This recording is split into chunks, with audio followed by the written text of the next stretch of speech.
问你个问题啊，你觉得冻菜预制菜是给谁准备的？精致中产还是工薪阶层？你再猜这一桌法餐要花多久做出来？实不相瞒，在法国这一桌10分钟就能搞定，全都是流水线产物。它呢是法国中产阶级标配。正统老法兰西，开胃菜、主菜、甜点一个都不能少，咱也不能含糊。焗扇贝、鲈鱼塔塔、鸭腿、血肠、小土豆，还有甜点。前菜。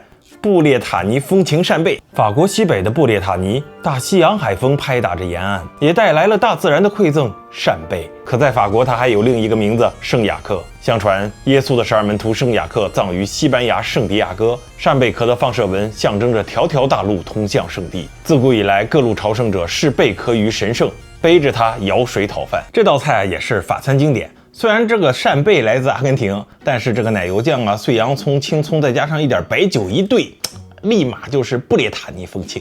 达达的巴海鲈鱼塔塔是比较特别的一道生吃菜，骗您了啊！新鲜肉类被细细切碎，与柠檬汁、橄榄油拌在一起生食的料理方法叫做达达。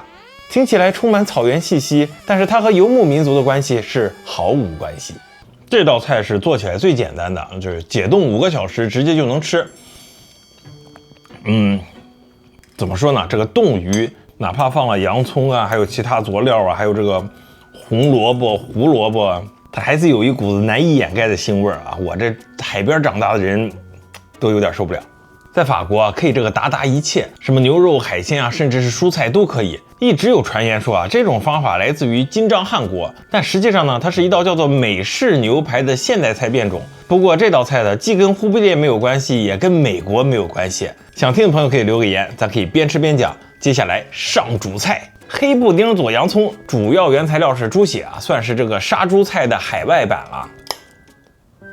黑布丁是欧洲最古老的熟食之一，荷马在《奥德赛》中用最直白的语言形容，这些肠子里啊都是猪大油跟猪血啊。在法国北部的诺曼底，农人用本地甜洋葱安抚了血液的浓烈。在法国流传着这样一个传说，分辨正宗老诺曼底最好的办法就是掐着脖子塞一根血肠，要是吃完站起来骂街，那完了肯定是外地人；要是吃完了一摸嘴还要再续一根的，那一定是老诺曼底。油封鸭腿配小土豆啊，烫。这道菜啊，可是法餐的精华。法国西南，鸭子不仅是餐桌上的主食，更是食间的容器。盐与香草慢慢渗入鸭腿的纤维，满锅鸭油低温慢煮85个小时，让鸭腿不再挣扎。金黄色的皮下渗出油润的光泽，仿佛把阳光与浓妆的宁静一同收入唇齿之间。咸。这油封鸭腿啊，是地道的南法乡村菜啊，处理好的鸭肉可以放将近1年的时间。要吃的时候再拿出来，稍微的在油里头一煎。我也买过老农民自己做的那种油封鸭腿，比这个还是略淡一点啊。小土豆是真不错。最后来个甜点啊，坚果塔，法国人把它叫塔，美国人把它叫派，咱把它叫馅饼，只不过是不加盖的那种啊。这玩意儿咸的能当主菜，甜的能当甜点，是一道变化非常多的经典菜。按理来说，这玩意儿应该用刀切啊，咱就不那么多讲究了啊。还行。核桃的下面是一层焦糖，而且它这焦糖味道烧的还可以，反而没有外边卖的甜点那么甜。法国甜点有一大特色啊，基本上就是齁死瞎子不偿命。